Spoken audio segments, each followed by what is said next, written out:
forester starts working with a landowner on managing their forest land, one of the first things we do is kind of an inventory of the resources. And different areas of the property may have similar types of trees of similar ages, and so we call that a forest stand. This particular stand that's kind of around this old field area is a very uneven aged forest. You have quite a mix of some black oak, hard maple, there's red oaks, there's ash, there's quite a mixture, and there's quite a mixture of age classes as well. We'll see some bigger hemlocks in a few minutes that are 170 years old. The pines and oaks in this area are about 110, 120 years old. As foresters, when we think of the forest, you have generally either even-aged forest or uneven-aged forest. And an even-aged forest, all of the trees on that particular stand would be within 20 years in age. That generally happens when you have a dramatic storm event, hurricane, tornado. It regenerates the forest. You've got young growth that are within 20 years of one another. We will kind of mimic nature, make some openings in the canopy here and there. You will get new regeneration, new seedlings. It'll be hard to get much oak though, unless we make 2 or 3 acre openings. Oak seedlings need a lot of sunlight to survive, get going, establish themselves, and work their way up into making it into the canopy. So places where we see heavy to oak forest nowadays is because of the clear cutting in the past. And 100 years from now here in Connecticut, I strongly suspect we will not have as many oak trees in the mix. We'll have a lot more maples and birch, trees that can sit in the shade, white pine, sit in the shade of others, and then sit there for a long time, 20, 30, 50 years. And then when they have the opportunity and get more sunlight, they will make it up into the canopy. White pine is one of the few trees in our forest where we can tell the age of the tree by the whorls of branches. So the tree puts out a new whorl of branches each year. So this tree was 15, 16 years old. You count those whorls of branches, you can count how old the tree is. Another thing as a forest manager that we keep in mind, if you look behind us here, there's a hickory on the edge of this little opening.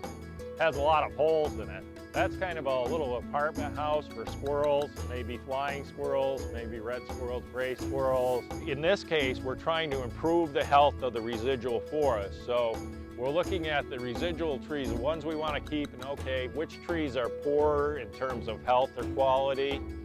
You know, the tree with dens in it isn't going to be very good for saw timber or firewood, but it serves a very important role for wildlife considerations. Given the opportunity in the room, a tree's crown where those leaves are will expand a foot a year. And sunlight is food for the tree.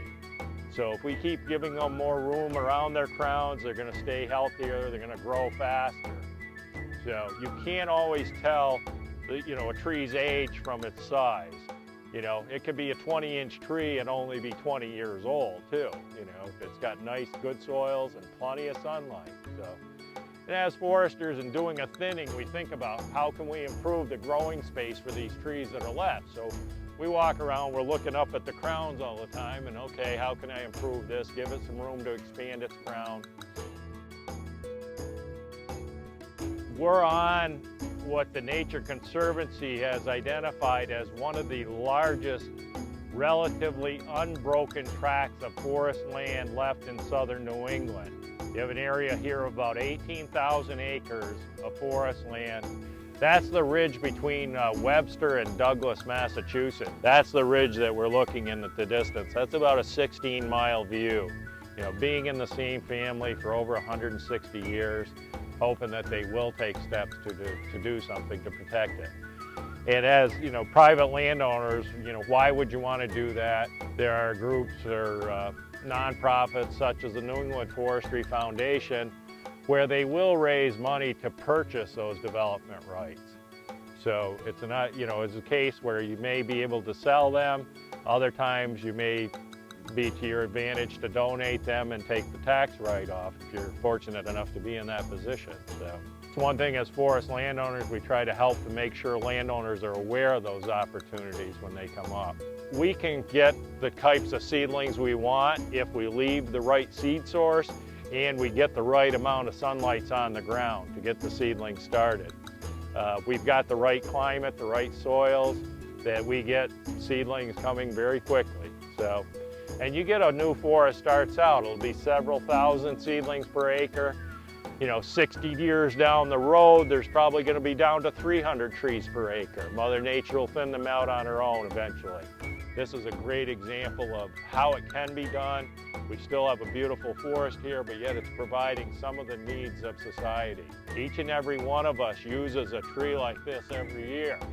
Whether it's the toilet paper, the paper towels, the kitchen table, the house you're in. I mean, how many of you have ever sat at your kitchen table and wondered, you know, who the logger was that cut down the tree that ended up as your kitchen table?